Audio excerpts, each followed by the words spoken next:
This is a problem many of us have, that we start something, we get all excited. You know, there comes a point where you're like, oh God, you know, it's just taking so long, you get bored, you get intimidated. I had a letter about this from Esme. Here's what she says.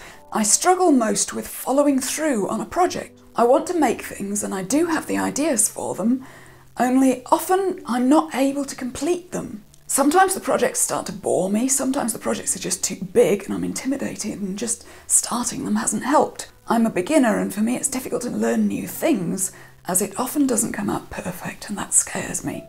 I chose this letter because she describes so well how it affects all of us. What is the problem that Esme has here?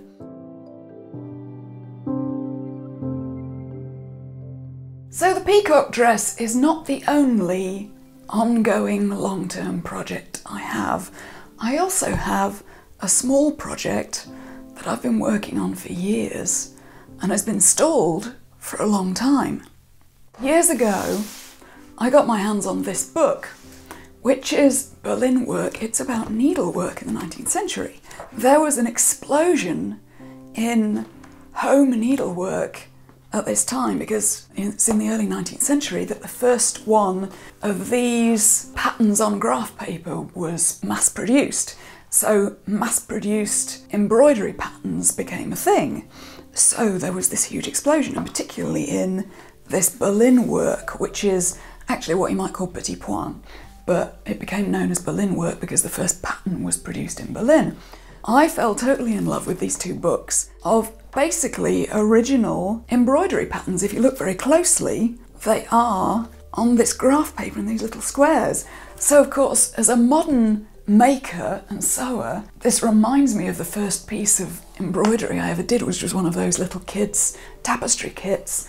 And of course, we all know cross stitch, and that's an easy thing to do in the evening, maybe. I always wanted one of these projects I could take on a plane. And I looked at all these borders that are in this book, and I even bought a second book, and there were even more.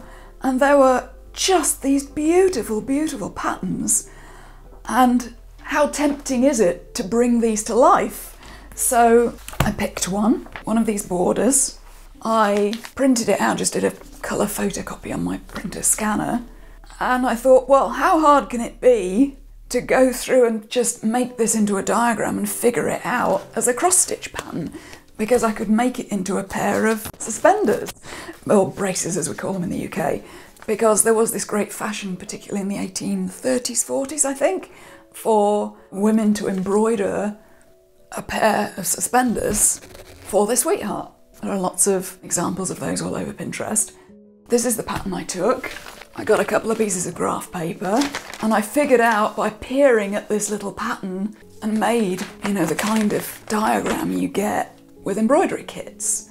And I figured out there were probably about 5 shades of green in all these leaves and a few shades of pink and cream. And I went to the store and I bought a whole bunch of these anchor threads, and I had some that my grandmother had left me, so, you know, here I am with my 5 shades of green, and I started embroidering on a piece of just modern Aida, which is what's used for cross stitch, and here it is so far. I'm kind of maybe halfway along one side, but now it's sort of stalled. And I took this, you know, in this little bag on various flights, and I did it in airports, and because I travel a lot, you know, in the before times, and I did a little bit of it in an airport here and a little bit on a plane there, and it's gonna be fantastic. I mean, how awesome is that gonna be? But, you know, I put it down and I ended up buying these, but I still want to finish these, so I was stalled. Now, this problem with following through and finishing things is clearly not just me. Esme says, I struggle most with following through on a project. I want to make things and I do have ideas for them. Yes, many of us have no problem starting a project, getting excited, and then getting going on it, and then it just stalls. So we have no problem getting ideas, we have no problem starting. Sometimes the projects start to bore me. Sometimes the projects are just too big and I'm intimidated, and just starting them hasn't helped. So this is it, you start this amazing project and you just you get bored or you get intimidated because you start to see how big the project is. In the case of getting bored about it or getting like, the best way that I've found to deal with that is you just let yourself start whinging about it. If you start whinging about, I just don't wanna because, if you start saying because I don't want to, because, then you start to get down to what it really is about it that's making it boring or making it not something you feel like doing. Just let yourself whinge about it and be petulant. So for example, with this project, I just felt like it was the same over and over again. It was just awkward to do. It hurt my hands. See, I had this little frame for it and I would work on it, gripping the frame like this and carrying on. And it was just getting too much for me. I mean, I have problems with this wrist because I'm just gripping things. My team member at Foundations, Rachel, who is a great embroiderer, recommended one of these. So, funnily enough, I put the embroidery in the frame and suddenly I've got basically hands-free embroidery. This is it. Sometimes it is just a question of something simple like equipment. I went through a phase of not enjoying cooking because it was just like, all the chopping. I just couldn't get on with cooking things from scratch. It felt like I was there for an hour chopping vegetables. And I realised it was because of the equipment. It was because I didn't have a knife in the house that was actually sharp, properly sharp. So as soon as I got a knife sharpener and started sharpening the knives, suddenly I enjoy chopping stuff again. So sometimes it is an equipment issue. And since I've got this frame, I've just been able to sit in the evenings and suddenly my enthusiasm for this is back. Sometimes it is just an equipment issue, so it's worth just having a whinge and letting yourself get it out in words and go, this is why it's boring me.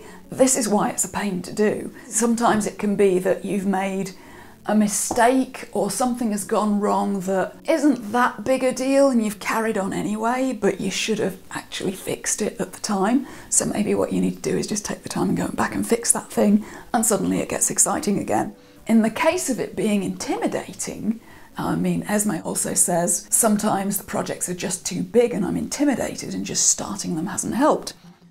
Well, this is our journey, isn't it, as makers? This one's for the Taoists in the room. Lao Tzu said, a journey of 1,000 miles begins with a single step. It's one foot in front of the other. It's like I always talk about the baby steps. You remember my friend JT from an earlier video. He is in Tanzania this morning. He's about to start climbing Mount Kilimanjaro. And that's going to be about a 6-day hike for him. He's just been releasing a video of like looking up from the hotel. He can see the mountain in the distance. And it's this huge mountain and he knows it's going to take 6 days of like 8 hours a day just walking. And it's just, he's going to get to the top by putting one foot in front of the other.